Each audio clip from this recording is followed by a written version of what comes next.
Okay, so you wanted to take a deep dive into this whole budget thing going on in Osun State Yeah, in Nigeria. definitely a good one to take a closer look at. Yeah, especially with the upcoming elections. hmm Seems like things are heating up. Absolutely. And it seems like every election cycle, there's some new financial controversy. Right. Well, this time we've got the Allied People's Movement. The APM. Yeah, going up against Governor Adeleke, Right. and it's all about this alleged budget surplus. A big one, supposedly 134 billion naira. Yeah, so where do we even begin with all this? Well, I think the first thing is to break down exactly what the APM is claiming. Okay, so what are their accusations? Basically, they're saying that Governor Adeleke misused this surplus. Misused it. Yeah, they're pointing to a lack of transparency Okay. about how the money was actually spent. So they're saying he's got all this extra cash and he's not being clear about where it's going. Exactly, and they're calling for full public accounting. Which makes sense. I mean, Yeah. 134 billion Loara, that's not exactly pocket change. Right, that's a serious amount of money. So when I hear budget surpluses, I usually think, great, extra money. Yeah.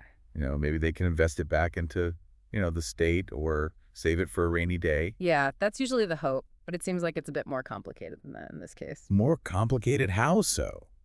Well, for one thing, we need to understand what kind of surplus we're talking about here. Different kinds of surplus. Yeah. For example, is it an operational surplus?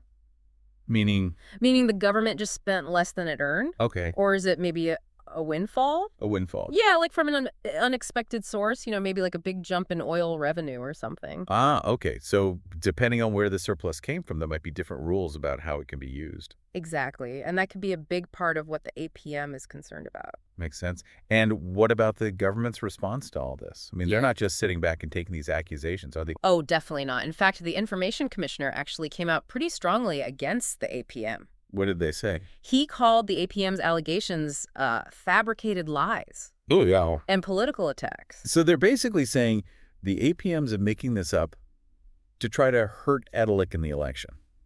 That seems to be their stance, yeah. Okay, so let's back up a little bit here. Yeah. How is a surplus even possible in the first place? Yeah, I mean, the approved budget was 273 billion naira, right? that's right. But then they reported revenues of 408 billion. Yeah, so we're talking about a difference of 135 billion naira. That's a massive gap. Huge. And this is where the APM's concerns about transparency really come into focus. How so? They're essentially saying, show us exactly where this extra money came from and how it was spent. Okay. Because without that detailed accounting, it's easy to speculate, especially with the election right around the corner. Right. So that brings us back to the election. Hmm. How much of this do you think is just political maneuvering on the part of the APM? Yeah. It's hard to say for sure. I mean, obviously the timing of this is pretty suspicious. Yeah. But on the other hand, their concerns about transparency aren't necessarily unfounded. So it could be both. Yeah. They might genuinely be worried about misuse of funds, but also see this as an opportunity to score some points against Adeleke. Exactly. And that's what makes this so tricky to unpack. So we've got potential misuse of public funds, government transparency, and now possible election interference, all rolled into one. Yeah, it's a pretty messy situation. And what does all this mean for the people of Osun State? I mean, are they the ones who ultimately lose out in all this? It's certainly a possibility. I mean, if there is any wrongdoing going on, it's the citizens who end up suffering. Right. Because a lack of transparency like this, it erodes public trust in the government. Right, And if okay. the surplus is being used for political gain instead of benefiting the state, well, that's a huge problem. So what should we be paying attention to as this story develops? What are the key things to watch for? I'd say the most important thing is to look for concrete evidence to support either side's claims. Evidence like what?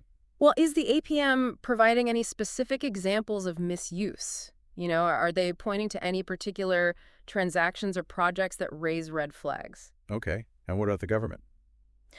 On their side, the question is, are they offering a transparent breakdown of the surplus and how it's been allocated? So basically, we need to see if they can back up their claims with hard data. Exactly. Yeah. That's what's going to help us separate fact from political maneuvering. This is a complex situation with a lot at stake. Absolutely. It's a good reminder that even when we're talking about budgets and numbers, there are real people who are affected by the decisions that are made. Couldn't agree more. And it kind of leaves us with a thought-provoking question. What's that? Beyond the accusations and the denials, what would a truly transparent and accountable use of this budget surplus look like in Osun State? That's a great question. How can the government ensure public trust and use these resources to genuinely benefit its citizens? Something for all of us to think about.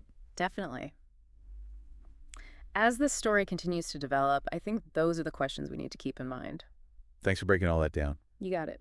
It'll be interesting to see how this all plays out. For sure. Definitely a situation to keep an eye on. Absolutely.